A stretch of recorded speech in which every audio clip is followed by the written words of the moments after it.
Alright, this is the last video that will be uploaded to the channel on Sunday. Obviously, it's a pay-per-view for WWE, so I gotta do one of these and see how horrible my picks are. I think this, and there's some locks in there. There's some questionable ones. Questionable ones are the fun ones. But we will go over the card, my predictions. I will say this though, I will be streaming Madden while this is on, paying attention to football, paying attention to baseball. I will not be watching the pay-per-view live. Because I'm not watching the pay-per-view live, no spoilers in chat. No spoilers in chat. Even though I know people will watch this and I know they will hear it, I know it's still going to happen. Mason likely will be in chat and he's going to be purging the hell out of people because no spoilers. I will watch it starting from the beginning when I take my first break at work. I go to work at 8. I take a break, I take a lunch, I take a break. That's an hour and 10 minutes of time, and then I'll probably watch the rest when I get home because I won't be tired. Get home around 5 o'clock and watch it till about 6. I have some other things to do YouTube wise, keep me up, but I will be focused on that. That said, let's talk about this card 9 match and go from there.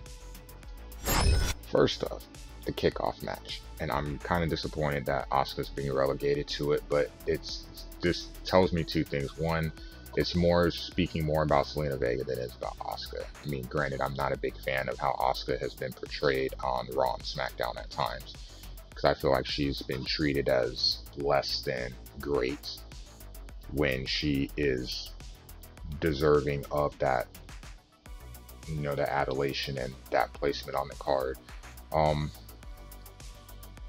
It is what it is. But with it being on the pre-show, it tells me two things. One, Zelina Vega is clearly nowhere ready for being on the actual card of a pay-per-view, in terms of talent in the ring. And two, Asuka's going to win, because if Asuka were to lose, you wouldn't want that on the pre-show. You'd want that on the main card. So Asuka wins. As close of a lock as you're going to get on this pay-per-view. There's a couple, but that is, to me, if you're betting, that is the match to bet. That's a lock, guaranteed. U.S. title match. Apollo Crews getting a rematch against Bobby Lashley. So her business needs something to keep them afloat. Retribution will, but this title, and basically, even though Lashley is the champ, it's like the whole stable, as you know how stables work. With one wins, they all win, and it's their duty to protect. So while Retribution may impact the match, I think that Lashley still retains. The only way he doesn't is, I think, if Retribution were to impact it in a way that it would cause a distraction or follow to win, but I just don't see it. I think Lashley really is deserving of having a mid-card title, and I think that it's going to stick for a little bit. So even though they will have future battles with Retribution, I think this title stays on Lashley for now. Not calling it a lock, but I feel pretty good about it. Raw tag team title match. Andrade and Garza get another title opportunity. Earned, but another title opportunity against the Street Profits. They have great chemistry in the ring. I really enjoyed their battles with each other. So Selena's going to lose pre-show. Maybe Andrade and Garza have some issues trying to help her. That backfire, and it carries over to their match. End of the day, as I've been saying pretty much during the whole pandemic, Street Profits have been one of the biggest and brightest stars. Anytime they've been on TV, whether in the ring or in promos, they have been stars. They have killed it. They're not dropping titles. Not to these guys, especially since they've had so many matches. I mean, there comes a point where you feel like you've had so many matches, you feel like you have to win, right? But not this time. Street Profits retain. And I feel like that's a theme we're going to get to later in this conversation too. Then you have an interesting match. The triple threat ladder match for the undisputed Intercontinental Championship. So for just a recap for those that may not remember, Sami Zayn won it, dropped it essentially because he was not willing to wrestle during the pandemic. And now then AJ won it in the tournament, lost it to Jeff Hardy. Sammy's back. I'm the real, true, undisputed Intercontinental Champion. Here we are in a ladder match. So this tells me two things. One, there has to be a winner. There can't be any shenanigans to draw this out anymore. So there has to be a winner. Obviously, it favors Matt Hardy, his history and ladder matches. I find this to be very interesting because you have two that are essentially going solo, and AJ and Jeff Hardy. There would be some shenanigans on the outside, but it's the triple threat. And a triple threat match in general, you can really have the odd, the little, how should I put it, those sneaky wins where you don't really, you win, but you really didn't have to win. Like someone else did it for you, and you come in and just pick the bones. I love Sami Zayn. I really, really do, and I would like to see him win this. I'm torn on this one. I don't know. The difference of who I want to win and who I think wins is huge. I personally think Sami Zayn wins, so I'm gonna go with Sami Zayn because I feel like this is a perfect match for him to win because Jeff Hardy and AJ can do the lifting, and he can sneak in. I kind of want AJ to win the belt back because I feel like it convolutes things even more. I'm just wanting chaos right now. I feel like it would. I'm gonna go with Sami. I don't feel confident about it at all. I really, really don't. If you watch SmackDown, probably don't feel confident either. But I'm not. But I'm gonna predict that Sami wins just to throw a curveball. If it's super predictable, it's not fun, right? All right, then SmackDown tag title matches, title match. The Lucha House Party against Cesaro and Shinsuke. I'm gonna be mad if Cesaro and Shinsuke lose. I'm such a mark for Cesaro. I think he's one of the best talents on the roster.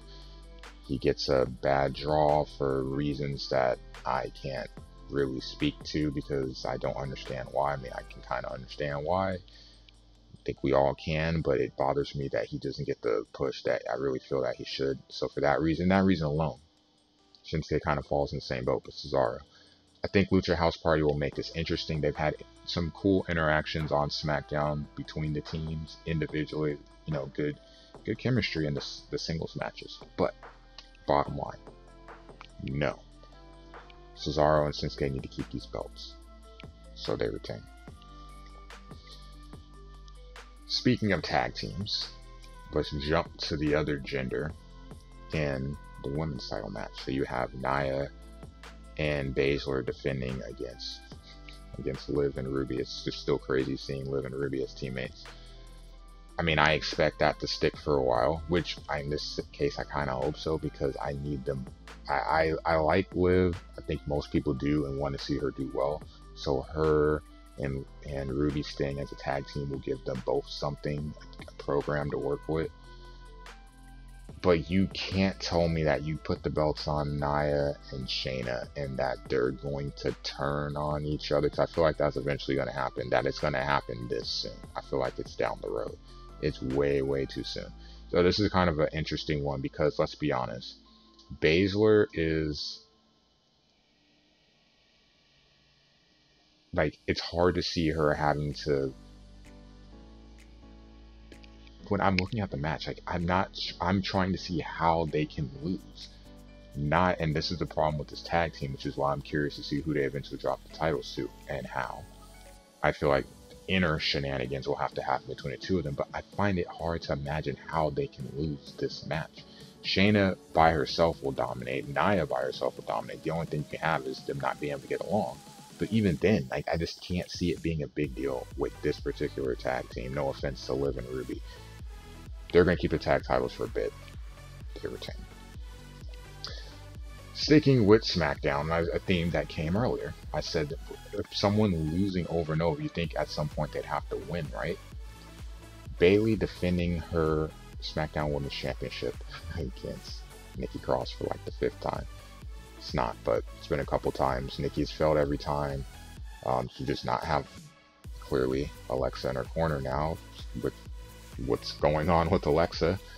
So I don't know if she interferes in this match to actually hurt Nikki, whether it be attacking Bayley or attacking her. But Alexa's way out there right now, putting it nicely. I don't think there's anything that I just can't see how Nikki wins this match, honestly. I think she'll have a better showing in this one because there is no Sasha to help.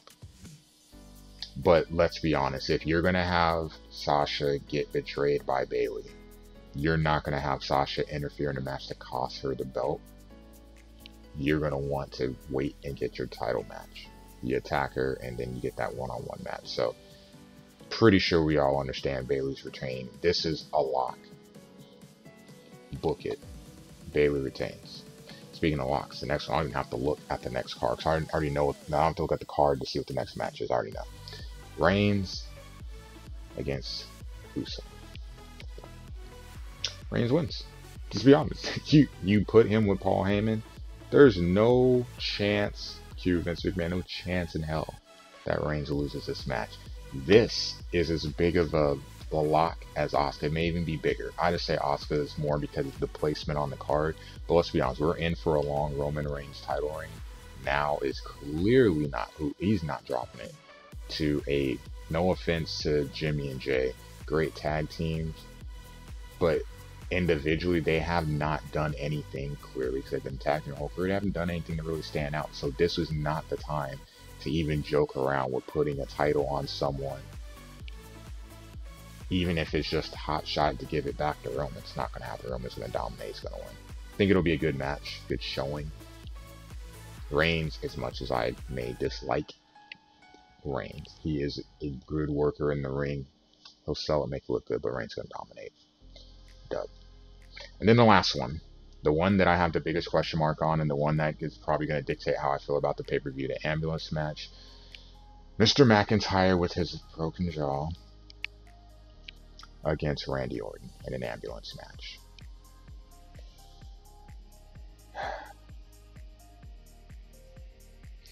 You know, I have a hunch Orton's going to win this match. See, I didn't feel that he was going to win at Backlash, but I just have this bad feeling, and I say bad for a reason, that he's going to win now. And this is why I say it's bad feeling. It's going to give McIntyre someone to chase for a title if that's the case, and probably involve Keith Lee in that too, because remember, Keith Lee did beat him in his first pay-per-view match. But the problem is, they don't have to take the belt off of McIntyre, and it kind of like, it's just weird, like being punted over and over, and his jaw's broken. It's just like, wrestling sometimes has weird, where they go with storylines is weird sometimes. I don't think they would do that if it didn't play a factor, because I feel like if it takes, it's going to take just one punt for him to win this match, and I think we're going to see it. It's going to bug me because for all of the hate that John Cena gets, I feel like Edge, even though they're more likable, Edge and Orton get the pass because, man, I'm tired of seeing Cena with the belt.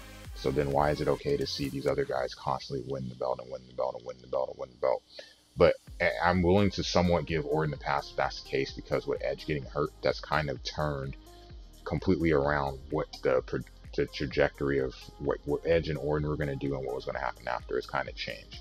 So I just will feel bad if that's the case, because McIntyre has been built up so good pre-COVID. COVID happens, he wins the title. No one is there to celebrate, and he's going to lose the title without anyone there to celebrate. It just feels like he's just been cheated.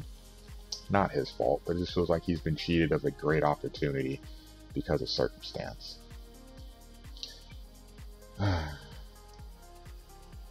It bugs me. It really does. I really, really, really want McIntyre to win. I'm just going to say it. I want McIntyre to win, but just my gut feeling is that the win is going to go to Orton. And if it is, I'm sure the stream Monday is not going to be a fun stream. I can tell you that. But those are my picks. So just recapping. Asuka retains, Lashley retains, Street Profits retain, Sami Zayn becomes a newly crowned Intercontinental Champ, undisputed now Intercontinental Champ. Cesaro and Shinsuke retain, Nia and Baszler retained, Bayley retained, Reigns retains, and because so many people are retaining, that you can argue Sami Zayn retaining because he never lost it, something has to change. Orton wins. Those are my picks. I'm sure people will feel differently and want Orton to win. And there's a couple other matches, I'm sure, throughout that card. Lucha House Party, they seem to be getting some support from the fans. So we'll see. But those are my picks. I hope it's a good pay-per-view. I hope you enjoy it. I'm sure some of you have different picks. Let me know in the comments how you feel. We'll talk about it in stream on Monday, not Sunday, because I'll be streaming and not watching. Enjoy. I will see you all later.